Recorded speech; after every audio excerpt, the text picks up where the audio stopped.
Tom adjusted his translator device as he navigated through the bustling corridors of the interstellar trade station. The air was a cacophony of languages and the vibrant colors of 100 different species. Today was his first day as a cultural liaison, and his mission was clear: facilitate smooth negotiations among the various galactic traders. As he turned a corner, he nearly bumped into a figure much smaller than himself, draped in a shimmering, water-like fabric that seemed to ripple with her movements. She looked up, her eyes wide with a hint of confusion, a common expression for newcomers to the station. "Oh, sorry about that." Tom apologized, stepping back. "Can I help you find your way?" The alien, who introduced herself as Lyra from the aquatic planet Hydrones, seemed relieved at his offer. "Yes, please," she replied, her voice harmonious, almost musical. "I'm trying to locate the negotiation chambers, but everything here is so different. Happens to the best of us," Tom chuckled, gesturing for her to follow. "I'm headed that way myself."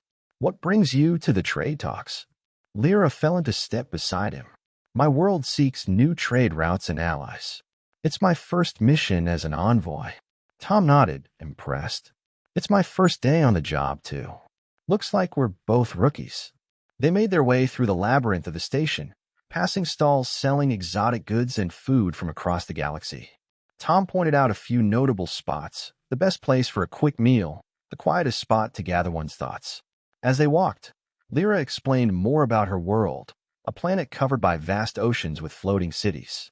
Tom listened intently, finding her descriptions fascinating. It was a stark contrast to his own urbanized, heavily industrialized homeworld. "Must be beautiful," he remarked, imagining the serene waters and floating structures. "It is," Lyra smiled, her face lighting up. "And what about your world?"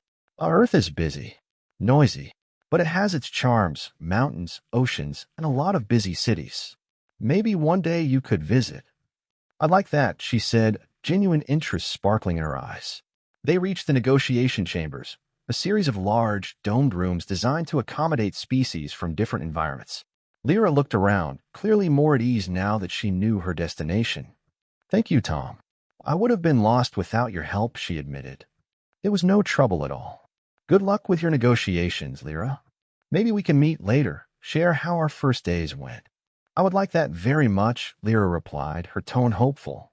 As Tom watched her disappear into the chamber, he felt a small surge of excitement.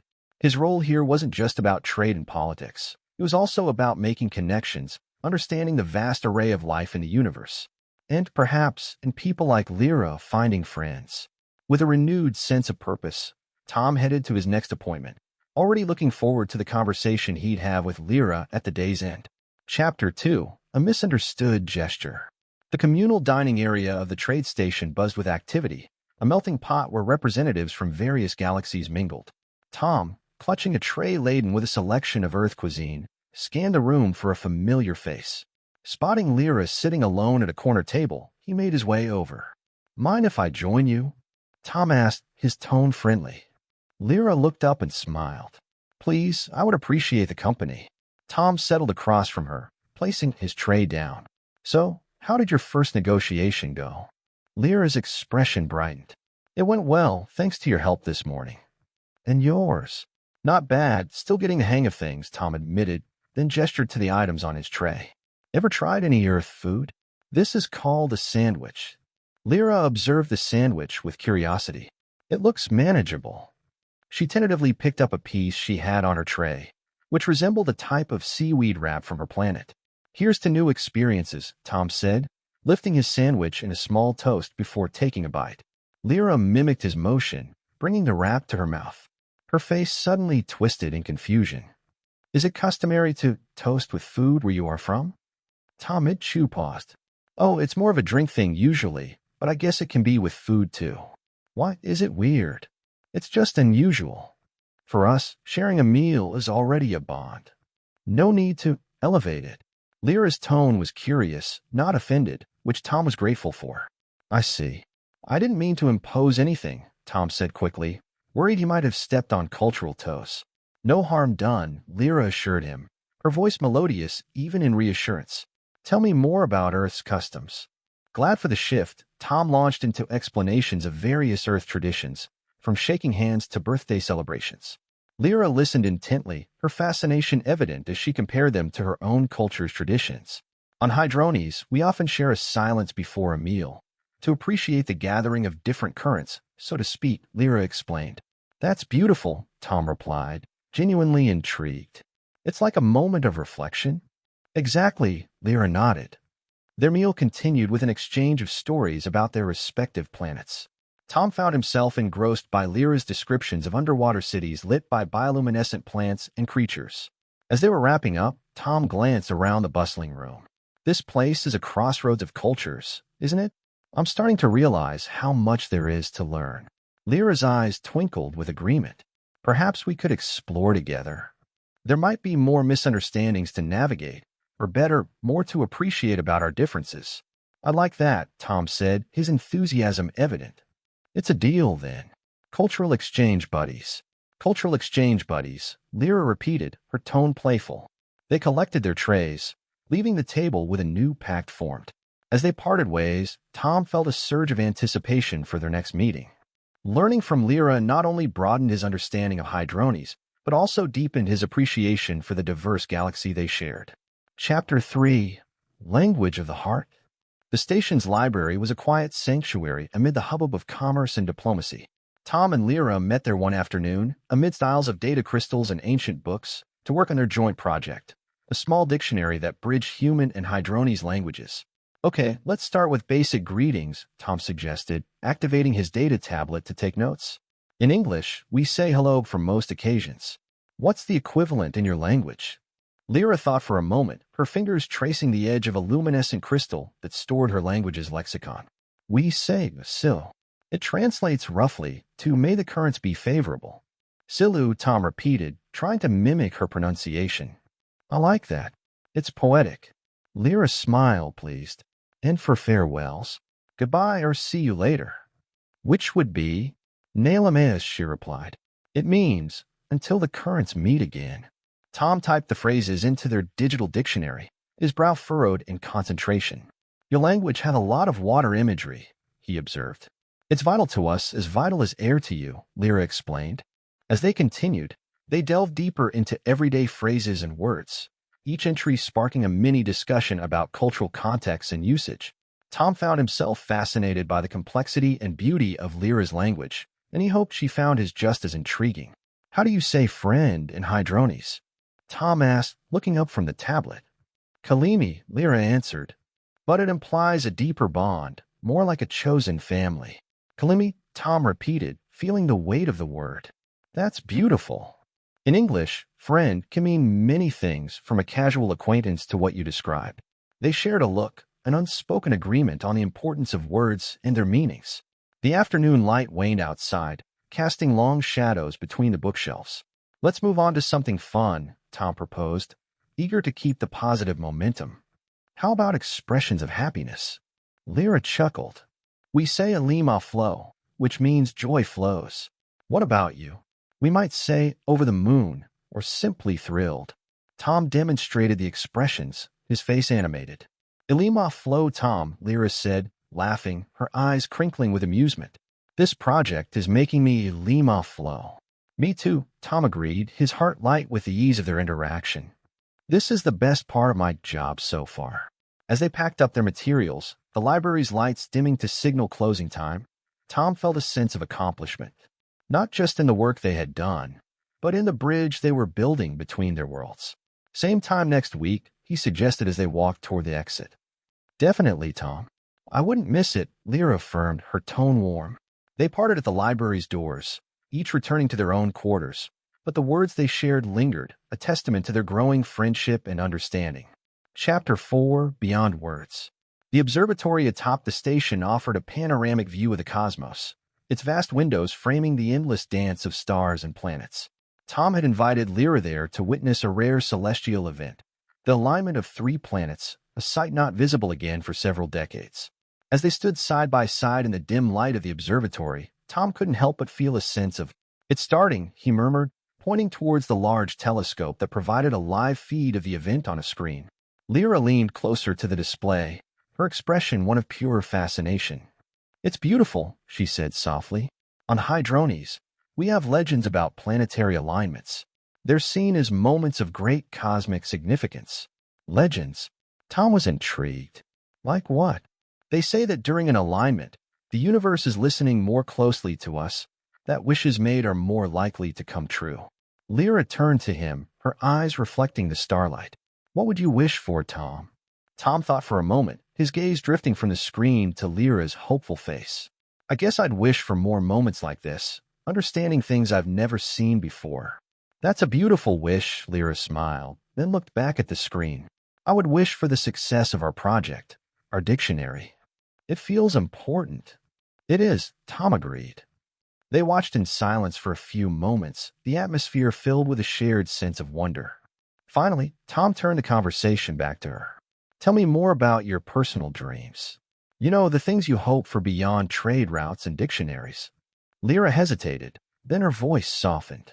I dream of seeing more of the universe. Hydrones is isolated. We're cautious with outsiders.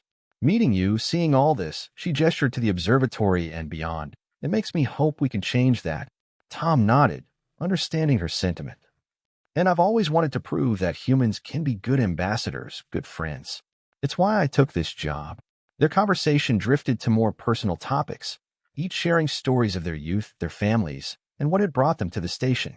The more they talked, the closer they seemed to become, both physically and emotionally. At one point, as they discussed a particularly funny incident from Tom's first day on the job, Lyra laughed, and Tom found himself reaching out, almost without thinking, to squeeze her hand. She looked at him, surprised, then squeezed back, her smile wide and genuine. Thank you, Tom, she said as the alignment began to fade, and the stars started to shift back to their normal positions. For sharing this with me, for being here. Thank you for coming, Tom replied. It's been one of my best nights on the station. As they left the observatory, there was a new ease between them, a connection that had deepened under the watchful eyes of the universe. They promised to meet again soon, neither aware of just how significant their burgeoning friendship was becoming, not just for them but potentially for their respective worlds. Chapter 5, A Dance of Two Worlds. The cultural festival was an annual event at the station, designed to celebrate the diversity of civilizations that converged here. Stalls draped in colorful banners lined the main concourse, each representing different planets and their unique traditions.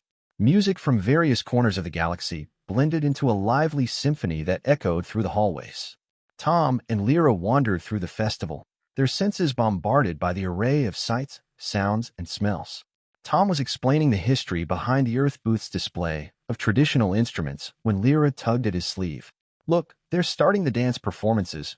She pointed towards a stage set up in the center of the concourse. My people are participating this year. Would you like to see? I wouldn't miss it for the world, Tom replied, his interest piqued. They found a spot near the stage just as a group of Hydrones dancers emerged.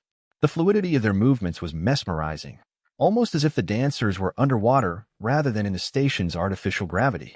The dance told a story of their planet's ocean currents, with each movement symbolizing the flow of water around their world. After the performance, Lyra was flush with excitement. Would you like to try? She asked, her eyes sparkling. Try dancing? I'm not sure I can move like that, Tom chuckled, but he was intrigued. It's not about perfection, Tom. It's about expression, Lyra encouraged. Let me show you. They moved to a quieter area, where fewer eyes would be on them. Lyra began by demonstrating a basic step, her body swaying gracefully. Tom followed as best he could, his movements more awkward but enthusiastic. Feel the current. Don't fight it, Lyra advised, taking his hands to guide him. Let it guide you. With her help, Tom started to get the hang of it. As they danced, a small crowd gathered, drawn by the sight of a human and an alien moving together in harmony. The music swelled around them, a rhythmic beat that seemed to pulse through the very floor of the station. You're getting it. Lyra laughed, clearly delighted. I have a good teacher, Tom responded, now more comfortable with the steps. This is fun. As the song ended, they stopped, breathless and laughing. The onlookers clapped, a few even cheering. Thank you, Lyra, Tom said, still catching his breath. That was incredible. It felt like I was really part of your world for a moment. That's exactly it, Tom. You were, Lyra replied, her expression softening. Dance is a powerful thing. It transcends words. They spent the rest of the day exploring other booths, trying foods, and participating in various cultural games and presentations. But as the festival wound down, Both felt a profound sense of connection that had deepened through their shared dance. "It's been an amazing day," Tom remarked as they walked towards the station's outer ring to watch the artificial sunset. "It has," Lyra agreed. "I think we made more than just a dictionary today. We made memories." As the faux sun dipped below the horizon, casting a warm glow over the station, Tom realized that their friendship was becoming something truly special, anchored in shared experiences and mutual respect. They parted with plans to meet again soon, each looking forward to their next lesson in dance or dialogue on a station that felt a little more like home. Chapter 6. In a universe of differences, love unites human and alien. Lyra's quarters were designed to mimic the environment of her aquatic home planet, Hydronis. The room was humid, with walls that pulsed softly with a blue glow, simulating the underwater light. Soft sounds of water echoed around, creating a soothing ambience. Tom paused at the threshold, struck by the transformation from the standard metallic interiors of the station to this slice of another world. "This is like stepping onto another planet," he remarked, genuinely impressed. Lyra smiled, pleased by his reaction. "I wanted to share this with you, to show you where I come from, even if it's just a small reflection." Tom stepped further into the room, taking in the floating holographic displays of marine life and the gentle sway of the plant-like decorations. "It's beautiful, Lyra." She beckoned him to a seating area that resembled a cluster of seaweed. As they sat, the furniture adjusted to their forms, cradling them comfortably. "I thought we could talk here, where I feel most myself," Lyra explained. "I appreciate it. It does feel like you, or at least what I imagine your world to be," Tom said, looking around in awe. They talked for a while about their project and the successes of their cultural exchanges, but as the conversation progressed, the atmosphere shifted towards something more intimate. "Tom, I've been thinking about how much we've shared," Lyra began, her tone more serious. "And I feel close to you, closer than I've felt to anyone here." Tom met her gaze, his heart quickening. "I feel the same, Lyra. There's something special about what we've found together." Lyra reached out, her hand hesitating in the air between them before Tom reached out to clasp it. The contact was electric, a tangible spark that seemed to ignite something deeper. She gently pulled him closer, their faces inches apart. "In my culture, closeness is not just about physical space. It's about sharing your essence, your true self," Lyra whispered. "I want that," Tom replied, his voice low. "To share that with you." Their eyes locked, and slowly, they moved into a kiss. It was a cautious contact at first, testing the waters. But as they grew more comfortable, the kiss deepened, driven by the emotions that had been simmering between them. Lyra's touch was gentle, exploring Tom's features with a tender curiosity that he returned eagerly. The differences in their anatomy were novel, but not a barrier. If anything, it added to the depth of their exploration, each learning the other's expressions of pleasure and affection. After a moment, they parted slightly breathless. "This is new for me," Tom admitted. "But it feels right." "It does," Lyra agreed, her voice filled with wonder. "I never expected to feel this way about someone so different from myself." They spent the rest of the evening talking softly, sharing more about their hopes and dreams, occasionally pausing to reaffirm their connection with a touch or a kiss. It was a night of discovery, not just of each other's cultures, but of the emotions that had quietly grown between them. As Tom left Lyra's quarters, he felt a profound sense of connection. In a universe brimming with differences, their growing love was a testament to the idea that deep bonds could transcend even the vastest divides. They were two beings from different worlds, finding common ground where none seemed to exist. Chapter 7. When Worlds Collide. The diplomatic assembly hall was charged with tension. Various species from across the galaxy had gathered, and a dispute over trade routes threatened to disrupt the delicate balance of interstellar relations. Tom and Lyra, both now deeply involved in the negotiations, had come to understand the gravity of their roles. As they stood side by side among the crowd of delegates, Tom leaned over to whisper to Lyra, "Looks like it's going to be a long day." Lyra nodded, her expression serious. "The dispute between the Orithans and the Silexians is worsening. They won't even listen to each other." "Maybe they need someone who isn't directly involved to mediate," Tom suggested, glancing around the room. "Someone like us." Lyra considered this. "We could try. Our neutral positions and our understanding of both cultures could help." They decided to step forward, approaching the mediation platform. The room fell silent as they took the central podium, all eyes on them. Tom cleared his throat, addressing the assembly with a calm confidence he barely felt. Esteemed delegates, we stand before you not just as representatives of our respective worlds, but as mediators who believe in the power of dialogue. We have seen that despite our differences, understanding is possible. Lyra continued, her voice steady and persuasive. The conflict between Orithans and Silections hurts all involved. It blocks potential alliances and profitable exchanges. We propose a series of talks where both parties can express their concerns in a structured environment, facilitated by us. The suggestion was met with murmurs of consideration. The leaders of the Orithans and the Silections looked at each other, their stances rigid. Tom addressed them directly. We have learned to bridge our differences to find common ground. Let us help you find yours. After a tense moment, the Orithan leader nodded slowly. We are willing to try your method. The Silection leader followed suit, albeit reluctantly. We will participate in these talks. Relieved, Tom and Lyra organized the first session right there in the assembly hall. They facilitated the discussion, guiding each side through a structured dialogue that gradually eased the tension.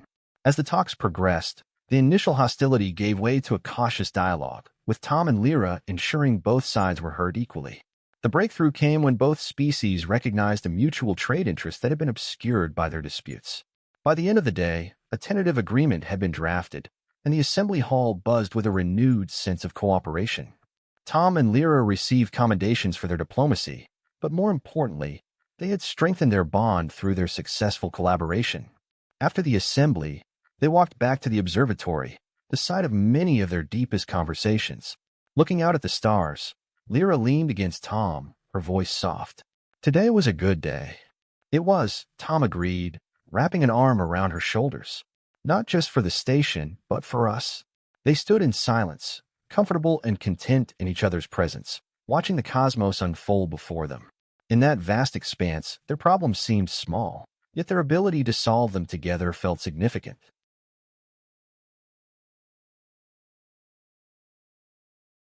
As the stars twinkled above, Tom and Lyra knew that whatever challenges lay ahead, their unity had the power to make a difference, not just for themselves but for the universe at large. Chapter 8. The Promise of Infinity. The docking bay of the station was bustling as always, with ships preparing for departure and arrivals blinking onto the landing platforms. Tom and Lyra stood together, a little apart from the chaos, facing a decision that would change their paths forever. Are you sure about this? Tom asked, looking down at Lyra with a mix of anticipation and concern.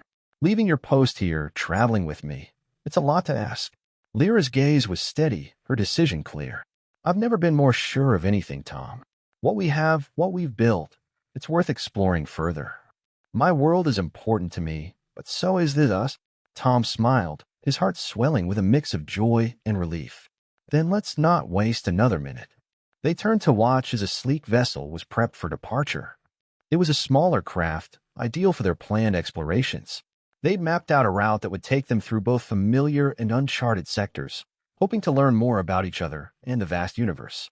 As they waited for their ship to be ready, they discussed their immediate plans. First stop, the Rigel system, Tom said. There's a station there that's famous for its archives. We could learn a lot for our dictionary project. Lyra nodded, enthusiastic. And then to Hydrones. I want you to see my home, Tom. To understand my world as I've come to understand yours. The idea thrilled Tom. He had seen holograms and heard Lyra's descriptions of her planet, but to experience it in person will be a dream come true. And I want to show you Earth, he added. The oceans, the cities. I think you'll love it. Their conversation was filled with plans and dreams, the future suddenly a canvas waiting for their brushstrokes. As their ship was announced ready for boarding, they picked up their bags, not heavy with belongings but laden with expectations. Walking towards the ship, Tom felt a sense of purpose he hadn't known before. Beside him, Lyra shared the sentiment, her hand finding his as they stepped onto the gangway. Inside the ship, they settled into the cockpit, with Tom at the controls. He glanced at Lyra, her face alight with excitement and a touch of nerves. Ready to jump into the great unknown? With you always, Lyra replied, her confidence unshakable. Tom initiated the launch sequence, and as the ship detached from the station, they felt the first rush of their new journey. The stars ahead seemed to beckon, each one a promise of discovery and connection. As the ship broke free from the station's gravity and slipped into the velvet dark of space, Tom and Lyra looked back at the receding structure that had been their world. Ahead, the universe awaited, vast and mysterious. "We have each other," Lyra said softly, watching the stars streak by as they began their faster-than-light travel. "And with that, we can face anything the universe throws at us." Tom nodded, feeling the truth of her words. In a universe of differences, their love had united them, a bridge across starlit expanses. Now together, they were set to explore it, their journey bound by shared dreams and a love as deep as space itself. As the ship surged forward, leaving trails of light behind, Tom and Lyra faced forward, their spirits high with the promise of infinity. In this universe of endless possibilities, they had found their greatest adventure in each other.